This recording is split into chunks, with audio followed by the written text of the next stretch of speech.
दोस्तों, उत्तर प्रदेश के गाजियाबाद एयरपोर्ट पे बहुत बढ़िया 10th 12th और ग्रेजुएशन पास कैंडिडेट्स के लिए वैकेंसी निकल के आ रहा है। वैकेंसी में जो फॉर्म भरना है वो ऑफलाइन तरीके से भरना है। वैकेंसी में 10th पास के लिए भी है, डिप्लोमा पास के लिए भी है, ग्रेजुएशन पास के लिए भी है, इंटरमीडिएट पास के लिए भी है और ड्राइवर यानी कि ड्राइवर का भी वैकेंसी है। तो आप लोगों को आवेदन कैसे देना है, एलिजिबिलिटी कंडीशन क्या है, एज क्राइटेरिया क्या है, सैलरी कितना मिलेगा, सभी डिटेल्स पे हम चर्चा करेंगे। दोस्तों, सबसे पहले इसका नोटिफिकेशन और फॉर्म आपके पास होना जरूरी है। तो ये तो आप AIASL.in के वेबसाइट से जाके ले सकते हैं या डिस्क्रिप्शन में दिए हुए लिंक से आप ज्वाइन होकर मेरे व्हाट्सएप और टेलीग्राम ग्रुप से ले सकते हैं। वहां से लेने के बाद अगर हम बात करें नोटिफिकेशन को, तो कोई भी फॉर्म भरने से पहले आपको नोटिफिकेशन समझना बहुत जरूरी होता है। तो ये रहा इसका नोटिफिकेशन, आप देखिएगा। ये जो नोटिफिकेशन है वो AI एयरपोर्ट सर्विसेज लिमिटेड की तरफ से निकाला गया है, यानी कि ये वैकेंसी प्राइवेट जॉब है, ये गवर्नमेंट जॉब नहीं है। लेकिन जो लोग कम पढ़े लिखे हैं, बिना एग्जाम के जॉब लेना चाहते हैं, उनके लिए बेहतर है। यहाँ पे अगर हम बात करें जॉब का, तो ये 28 जून 2024 को नोटिफिकेशन निकाला गया है। सबसे पहले ड्यूटी मैनेजर में 2 वैकेंसी है, ड्यूटी ऑफिसर में 1 वैकेंसी है, जूनियर ऑफिसर टेक्निकल में 1 वैकेंसी है, जूनियर ऑफिसर कस्टमर सर्विस में 3 वैकेंसी है, कस्टमर सर्विस एग्जीक्यूटिव में जो है ना 23 वैकेंसी है। ये ग्रेजुएशन पास के लिए वैकेंसी है 6 नंबर में। जूनियर कस्टमर सर्विस एग्जीक्यूटिव में 23 वैकेंसी है, ये इंटरमीडिएट पास के लिए है। 7 नंबर में रैंप सर्विस एग्जीक्यूटिव के लिए 14 वैकेंसी है, ये डिप्लोमा पास के लिए है। 8 नंबर में यूटिलिटी एजेंट कम रैंप ड्राइवर के लिए 14 वैकेंसी है। इसमें जो है ना 10th पास मांगा गया है और आपके पास जो है ना HMB लाइसेंस होना चाहिए और गाड़ी चलाने आना चाहिए। 9 नंबर में हांडी मैन में 62 वैकेंसी है, इसमें केवल 10th पास मांगा गया है। 10 नंबर में हांडी वोमैन, ये जो है ये फीमेल के लिए है, इसमें केवल 4 वैकेंसी है, इसमें भी 10th पास मांगा गया है। आगे बात करते हैं एलिजिबिलिटी कंडीशन का और सैलरी का। तो यहाँ पे जो है ना सबसे पहले इसका नोटिफिकेशन के अगर दूसरे पेज पे हम आए तो बताया गया है कि AI एयरपोर्ट सर्विसेज लिमिटेड के तरफ से यहाँ पे आप देखिएगा तो वैकेंसी जो निकाला गया है मेल और फीमेल के लिए निकाला गया है। कहाँ पे? तो हिंडोन एयरपोर्ट गाजियाबाद उत्तर प्रदेश में कॉन्ट्रैक्ट बेसिस का ये 3 साल का जॉब रहेगा। अब आगे बात करते हैं कि इसमें जो है ना सैलरी कितना मिलेगा, किस तरह का। तो सबसे पहला जो हमारा पोस्ट है, इस पोस्ट का नाम है ड्यूटी मैनेजर पैसेंजर। इसमें 45,000 रुपए का सैलरी मिलेगा। बोला गया है कि ग्रेजुएशन के साथ आपको 16 साल का वर्क एक्सपीरियंस चाहिए और 55 साल से ज्यादा नहीं होना चाहिए, तो आप इसमें आवेदन दे सकते हैं। उसके बाद जो पोस्ट है हमारा, वो पोस्ट है ड्यूटी ऑफिसर पैसेंजर। इसमें बोला गया है कि ग्रेजुएशन के साथ अगर आपके पास 12 साल का वर्क एक्सपीरियंस है तो आप इसमें आवेदन दे सकते हैं। 32,200 रुपए का सैलरी दिया जाएगा। 50 साल से एज आपका ज्यादा नहीं होना चाहिए। उसके बाद जो अगला हमारा पोस्ट है, उस पोस्ट के अगर बारे में हम बात करें तो बोला गया है जूनियर ऑफिसर कस्टमर सर्विस। इसमें बोला गया है कि ग्रेजुएशन के साथ साथ 9 साल का वर्क एक्सपीरियंस चाहिए, तो आप इसमें आवेदन दे सकते हैं। 29,760 रुपए का सैलरी है। जनरल का एज 37 साल से ज्यादा नहीं होना चाहिए। ओबीसी का एज 40 साल से ज्यादा नहीं होना चाहिए। SC ST का एज 42 साल से ज्यादा नहीं होना चाहिए। अगला जो हमारा पोस्ट है वो है जूनियर ऑफिसर टेक्निकल। इसमें बोला गया है कि अगर आपने बीटेक किया है मैकेनिकल में, ऑटोमोबाइल में, प्रोडक्शन में, इलेक्ट्रिकल एंड इलेक्ट्रॉनिक्स में या इलेक्ट्रॉनिक्स एंड कम्युनिकेशन में, और आपके पास जो है ना यहाँ पे HMB लाइसेंस है, तो आप इसमें आवेदन दे सकते हैं। 29,760 रुपए का सैलरी है। जनरल का एज 28 साल से ज्यादा नहीं होना चाहिए। ओबीसी का एज 31 साल से ज्यादा नहीं होना चाहिए। SC ST का एज 33 साल से ज्यादा नहीं होना चाहिए, क्योंकि SC ST को 5 साल और ओबीसी को 3 साल का एज रिलैक्सेशन दिया जाता है। उसके बाद जो है हमारा कस्टमर सर्विस एग्जीक्यूटिव। इसमें बोला गया है कि आपके पास जो है ना ग्रेजुएशन पास होना चाहिए और PC पे आपको थोड़ा बहुत यानी कि कंप्यूटर पे वर्क करने आना चाहिए। 27,450 रुपए का सैलरी दिया जाएगा। जनरल का एज 28 साल से ज्यादा नहीं होना चाहिए और ओबीसी को 3 साल का छूट मिलेगा और SC ST को 5 साल का। उसके बाद जो अगला पोस्ट है वो पोस्ट है हमारा जूनियर कस्टमर सर्विस एग्जीक्यूटिव। इसमें बोला गया है कि 24,960 रुपए का सैलरी दिया जाएगा। 10th + 2 पास मांगा गया है और आपको PC पे वर्क करने आना चाहिए। जनरल का एज 28 साल से ज्यादा नहीं होना चाहिए। ओबीसी का एज 31 साल से ज्यादा नहीं होना चाहिए। SC ST का एज 33 साल से ज्यादा नहीं होना चाहिए। उसके बाद जो हमारा पोस्ट है वो है रैंप सर्विस एग्जीक्यूटिव। इसमें बोला गया है कि अगर आपने 3 साल का डिप्लोमा किया है मैकेनिकल में, इलेक्ट्रिकल में, प्रोडक्शन में, इलेक्ट्रॉनिक्स में, ऑटोमोबाइल में, तो आप इसमें आवेदन दे सकते हैं। लेकिन इसके साथ आपके पास HMB लाइसेंस होना चाहिए। 27,450 रुपए का सैलरी दिया जाएगा। जनरल का मैक्सिमम एज लिमिट है 28 साल। ओबीसी को 3 साल का छूट दिया जाएगा। SC ST को 5 साल का छूट दिया जाएगा। उसके बाद जो हमारा है वो है यूटिलिटी एजेंट कम रैंप ड्राइवर, यानी कि ये ड्राइवर का वैकेंसी है। इसमें 10th पास चाहिए और HMB लाइसेंस आपके पास हेवी व्हीकल का होना चाहिए। 24,960 रुपए का सैलरी दिया जाएगा। जनरल का एज 28 साल से नीचे होना चाहिए। OBC का 3 साल छूट मिलेगा। SC ST को 5 साल छूट मिलेगा। उसके बाद जो है हांडी मैन और हांडी वोमैन, सबसे फेमस यही पोस्ट है। इसमें बोला गया है कि 22,530 रुपए का सैलरी दिया जाएगा। आप 10वीं पास होना चाहिए और आपको जो है ना इंग्लिश लैंग्वेज पढ़ने आना चाहिए और लोकल लैंग्वेज और हिंदी बोलने आना चाहिए। लोकल लैंग्वेज की अगर हम बात करें तो गाजियाबाद एयरपोर्ट पे वैकेंसी है, यानी कि आपको हिंदी बोलने और समझने आना चाहिए और इंग्लिश थोड़ा बहुत अगर आप पढ़ते हैं तो आवेदन दे सकते हैं। 28 साल से एज अगर आप जनरल कैटेगरी से हैं तो ज़्यादा नहीं होना चाहिए। अगर आप OBC से हैं तो 31 साल से ज़्यादा नहीं होना चाहिए। अगर आप SC ST से हैं तो आपका एज जो है ना 33 साल से ज़्यादा नहीं होना चाहिए। ये हमारा पोस्ट हो गया। अगर हम सिलेक्शन प्रोसेस की बात करें तो जो है ना, जैसे कि यहाँ पे बताया हुआ है कि अगर आप किसी भी पोस्ट में आवेदन देते हैं, जैसे वहाँ पे बोला गया है कि एक है रैंप सर्विस एग्जीक्यूटिव और यूटिलिटी एजेंट कम रैंप ड्राइवर, और हैंडीमैन में और यूटिलिटी एजेंट, मतलब यहाँ पे इसमें अगर आप आवेदन देते हैं तो आपका जो है ना इंटरव्यू होगा, ट्रेड टेस्ट होगा। अगर आप ऊपर के हाईएस्ट पोस्ट में आवेदन देंगे तो केवल और केवल इंटरव्यू होगा। यहाँ पे आगे बताया गया है हाउ टू अप्लाई के बारे में। हाउ टू अप्लाई के बारे में बोला गया है कि जो भी एजुकेशन क्वालिफिकेशन होगा या जैसे आपका एज क्राइटेरिया होगा, मतलब सर्टिफिकेट होगा, उन सब को काउंट किया जाएगा 1 जुलाई 2024 से तक ही काउंट किया जाएगा। उससे बाद का काउंट नहीं किया जाएगा। 12 जुलाई इसका लास्ट डेट है, जिससे आप स्पीड पोस्ट से जो है ना फॉर्म को भेजना है। फॉर्म को कहाँ भेजना है तो यहाँ पे 2nd floor GSD building, air India complex, terminal 2, IGI यानी कि Indira Gandhi international airport, new Delhi. इसका पिन है 110037। यहाँ पे भेजना है। जो इन्वलप होगा उसके ऊपर सबसे पहले application for the post of, अपने पोस्ट का नाम और AIASL लिखना है सबसे टॉप में। अब बात करते हैं हम फॉर्म भरने की। तो फॉर्म भरने में अगर सबसे पहले जो है ना आपके पास फॉर्म अगर आ जाता है तो फॉर्म को प्रिंट कराना है। प्रिंट कराने के बाद यहाँ पे आपको कुछ भी फिल नहीं करना है, क्योंकि ये जो है ना ऑफिशियल वर्क के लिए है। यहाँ पे आपको एक फोटो चिपकाना है, उसके ऊपर क्रॉस सिग्नेचर करना है। उसके ऊपर सिग्नेचर करने के बाद अब बारी आता है पोजीशन अप्लाइड फॉर लिखा हुआ है, जिसमें हमने जूनियर कस्टमर सर्विस एग्जीक्यूटिव यहाँ पे लिखा हुआ है। ये आपको यहाँ से देखना है। मैंने सभी सैलरी को, सभी पोजीशन को और जिसमें एज मांगा गया है, क्वालिफिकेशन क्या है, सबको समझा दिया है। इसमें से आप देख लेंगे कि आप किसके लिए एलिजिबल है। उस पोस्ट का नाम यहाँ पे लिखेंगे। सिलेक्टेड स्टेशन का नाम है तो यहाँ पे आपको गाजियाबाद लिख देना है। उसके बाद बोलेगा क्या आपका एम्प्लॉयमेंट एक्सचेंज में रजिस्ट्रेशन हुआ है। अगर हुआ है तो आप यस करते हैं तो आपको रजिस्ट्रेशन नंबर फिल करना होगा। अगर आपका नहीं हुआ है तो आप नो कर देंगे।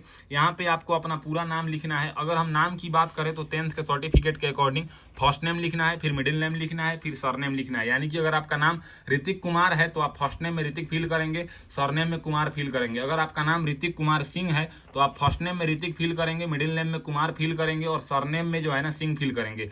2 नंबर में पिताजी का नाम फिल करना है। उसके बाद डेट ऑफ बर्थ फिल करना है। उसके बाद जो है ना आपको अपना राज्य का नाम बताना है, जिस राज्य में आपका जन्म हुआ है। उसके बाद अगर हम बात करें तो यहाँ पे बोला गया है अब दूसरे नंबर पेज पे। अब दूसरे नंबर पेज पे सबसे पहले आपको अपना कॉरेस्पॉन्डेंस एड्रेस, जिस तरह से आपके आधार कार्ड में एड्रेस है, उस एड्रेस को आपको फिल करना है पूरा। उसके बाद यहाँ पे पिन कोड लिखना है, फिर यहाँ पे स्टेट का नाम बताना है। उसके बाद यहाँ पे आपको अपना मोबाइल नंबर फिल करना है, फिर ईमेल ID फिल करना है, फिर यहाँ पे जेंडर को टिक करना है। उसके बाद जो है ना आपका अपना विवाहित स्थिति बताना है कि आप शादीशुदा हैं कि अविवाहित हैं। अगर आप शादीशुदा है तो मैरिड में X मार्क करेंगे। अगर आप अनमैरिड हैं तो अनमैरिड में X मार्क करेंगे। टिक नहीं करना है, X मार्क करना है। नेशनलिटी यहाँ पे इंडियन लिख देना है। रिलीजन हिंदू मुस्लिम सिख ईसाई से बताएंगे। अपनी मातृभाषा बताना है। 11 नंबर में पैन नंबर बताना है। 12 नंबर में आधार कार्ड का नंबर बताना है।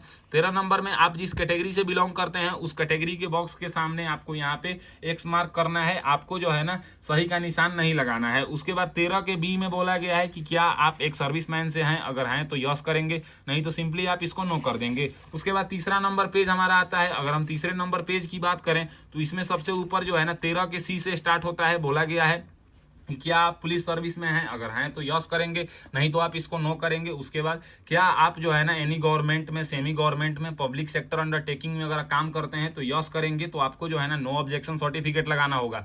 नहीं तो नहीं करते हैं तो नो करेंगे। उसके बाद एजुकेशन क्वालिफिकेशन के बारे में बताना है। तो एजुकेशन क्वालिफिकेशन जो है ना यहाँ पे बहुत सारा है। कहाँ तक आपको फिल करना है ना, जहाँ तक आपने पढ़ाई किया है या जहाँ पे यहाँ पे जो आप पोस्ट लिखे हैं ना उसके अनुसार आपको एजुकेशन क्वालिफिकेशन बताना है।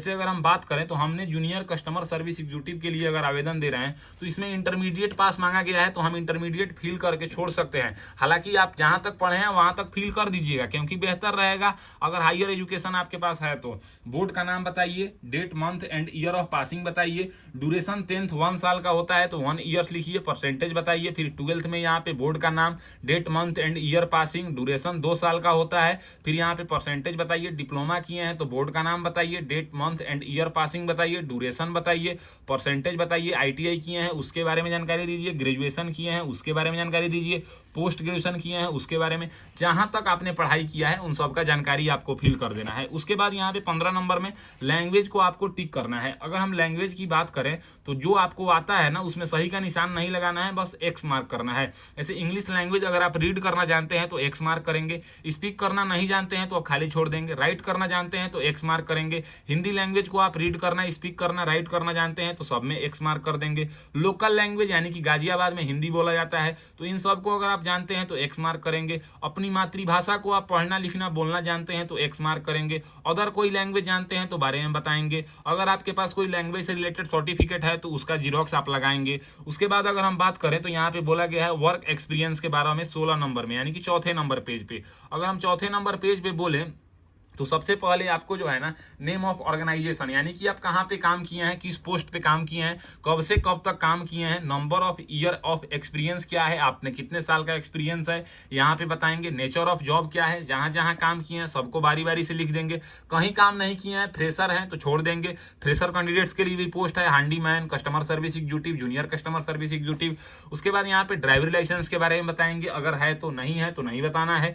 LMB लाइसेंस है आपके पास कि HMB है, लाइसेंस नंबर क्या है, डेट ऑफ इशू क्या है, कब तक वैलिड है। उसके बाद यहाँ पे आप देखिएगा तो बोला गया है कि आपको जो है ना 500 रुपए का डिमांड ड्राफ्ट। अब देखिए डिमांड ड्राफ्ट जो है ना ये अप्लीकेशन फी है। अगर हम इस अप्लीकेशन फी के बारे में बताएं तो बताया गया है कि आप लोगों को जो है ना 500 रुपए का डिमांड ड्राफ्ट बनवाना है। यहाँ पे आप नोटिफिकेशन में देखिएगा तो बोला गया है कि अप्लीकेशन फी 500 RS यहाँ पे जो कि बनवाना है AI airport services limited Mumbai के फेवर में। ये 1 जुलाई 2024 के बाद का बना होना चाहिए।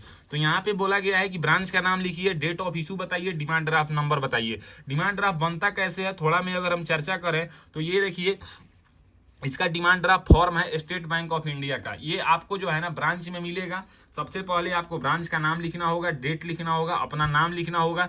यहाँ पे पेई नेम है, पेई नेम में आपको AI airport services limited Mumbai लिख देना है। फिर यहाँ पे अमाउंट 500 लिखना है क्योंकि 500 रुपए का बनवाना है। ये केवल और केवल जनरल और EWS OBC कैटेगरी वाले को, SC ST को नहीं बनवाना है। और यहाँ पे एक्सचेंज वैल्यू इसका 25 रुपए है क्योंकि 500 रुपए का डिमांड ड्राफ्ट बनवाने के लिए आपको 25 रुपए एक्स्ट्रा पे करना होता है, तो ये लिख देंगे और टोटल 525 यहाँ पे बता देंगे। फिर इधर में जो है ना ये वाला जो साइड है इधर से तो आपको फाड़ के मिल जाता है। इधर फिर ब्रांच का नाम लिखेंगे, डिमांड ड्राफ्ट को टिक करेंगे, डेट लिखेंगे और यहाँ पे आपको AI airport services limited Mumbai लिखना है। अमाउंट यहाँ पे 500 लिखना है। पेबल एट, तो यहाँ पे आपको मुंबई के हेड ब्रांच का कोड लिख देना है, मोबाइल नंबर लिखना है, ईमेल ID लिखना है, पैन नंबर लिखना है। यहाँ पे अमाउंट में 500 लिखना है और जो है ना एक्सचेंज वैल्यू इसका 25 रुपए है तो ये लिख देना है। और ये आप जाके ब्रांच में जमा कराएंगे तो आपको एक चेकबुक जैसा जो है ना डिमांड ड्राफ्ट बन के मिल जाएगा। वही डिमांड ड्राफ्ट होता है, उसी में demand draft number, date of issue सब होता है, उससे आप फिल कर लीजिएगा। अगर इससे रिलेटेड कंपनी में आपका कोई आदमी काम करता है जिससे आपका कोई रिलेशन हो तो यहाँ पे बताएंगे उसका नाम, उसका डेस्टिनेशन, उसका कंपनी, उससे रिलेशन। अगर कोई काम नहीं करता है तो आप खाली छोड़ देंगे। अगला जो हमारा पोस्ट मतलब पेज है वो डिक्लेरेशन। अगर हम डिक्लेरेशन की बात करें तो जहाँ से आप फॉर्म को भर रहे हैं उस जगह का नाम लिखेंगे और यहाँ पे डेट लिखेंगे और यहाँ पे सिग्नेचर कर देंगे। ये करने के बाद अब आपको जो है ना डॉक्यूमेंट्स का एक लिस्ट वाला पेज है जिसको हम सबसे लास्ट यानी कि 6 नंबर है, इसमें सबसे पहले आपको बताना होगा कि आप कौन कौन से डॉक्यूमेंट्स के दे रहे हैं। जैसे एप्लीकेशन फी क्या आप में लग रहा है तो यस नो में करके बताइएगा। स्कूल लिविंग सर्टिफिकेट का जीरोक्स दे रहे हैं तो यस नो में करके बताइएगा। 10th का मार्कशीट और पासिंग सर्टिफिकेट का जीरोक्स दे रहे हैं तो यस नो में करके बताइएगा। 12th का मार्कशीट और पासिंग सर्टिफिकेट दे रहे हैं तो यस नो में करके बताइएगा। फर्स्ट ईयर ग्रेजुएशन का दे रहे हैं कि 2 ईयर ग्रेजुएशन का दे रहे हैं, 3rd ईयर दे रहे हैं, 4th ईयर दे रहे हैं, जो भी क्वालिफिकेशन आप दे रहे हैं। प्रोविजनल सर्टिफिकेट दे रहे हैं, डिप्लोमा किए हैं तो डिप्लोमा दे रहे हैं। यहाँ पे अगर आप SC ST OBC से आते हैं तो सेंट्रल लेवल का कास्ट सर्टिफिकेट देना है। उसके बाद अगर आप एक सर्विसमैन से हैं तो डिस्चार्ज सर्टिफिकेट देना है, डोमिसाइल सर्टिफिकेट सब किसी को देना है, पैन कार्ड का जीरोक्स सब किसी को देना है, आधार कार्ड का जीरोक्स सब किसी को देना है, ईडब्ल्यूएस वाले को इनकम सर्टिफिकेट देना है, अगर आपके पास ड्राइविंग लाइसेंस है तो उसका जीरोक्स देंगे, पासपोर्ट है तो उसका देंगे, जो आपके पास है उन सब के सामने यहाँ पे यस कर देंगे।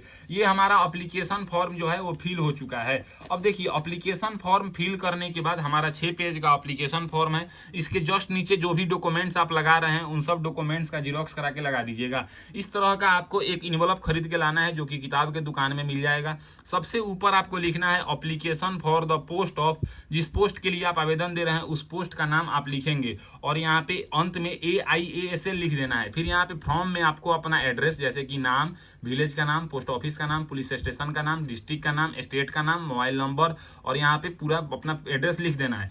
2 में यानी कि भेजने का पता जो है वो 2 and floor GSD building, air India complex, terminal 2, IGI airport, new Delhi pin, ये यहाँ पे आप लिख देंगे। ये करने के बाद जो है ना ये फॉर्म को और फॉर्म के साथ साथ जो भी डॉक्यूमेंट्स है इन सबको क्या करना है ना कि आपको फोल्ड कर लेना है। फोल्ड करके और फोल्ड करने के बाद जिस लिफाफा पे आपने भेजने का पता लिखा हुआ है इसके अंदर आपको डालना है। इस तरह से आप अपने एप्लीकेशन फॉर्म को और डॉक्यूमेंट्स को डाल देंगे। डालने के बाद इसको जो है ना आपको गोंद से चिपका लेना है और चिपकाने के बाद इस एड्रेस पे, जो एड्रेस यहाँ पे लिखा हुआ है इस एड्रेस पे आपको जो है ना स्पीड पोस्ट कर देना है, क्योंकि यहाँ पे बताया हुआ है 12 जुलाई 2024 से यहाँ तक ये पहुँच जाना चाहिए। तो इस तरीके से आज के इस वीडियो में आपने जाना कि AI एयरपोर्ट सर्विसेज लिमिटेड के तरफ से गाजियाबाद एयरपोर्ट पे बहुत बढ़िया वैकेंसी निकाला गया था। इस वैकेंसी में कैसे फॉर्म को भरना है, एलिजिबिलिटी कंडीशन क्या है, सैलरी कितना मिलेगा, कौन कौन से लोग आवेदन दे सकते हैं, सभी डिटेल्सों को आपने जान चुका है। अगर मेरी दी हुई जानकारी आपको पसंद आता है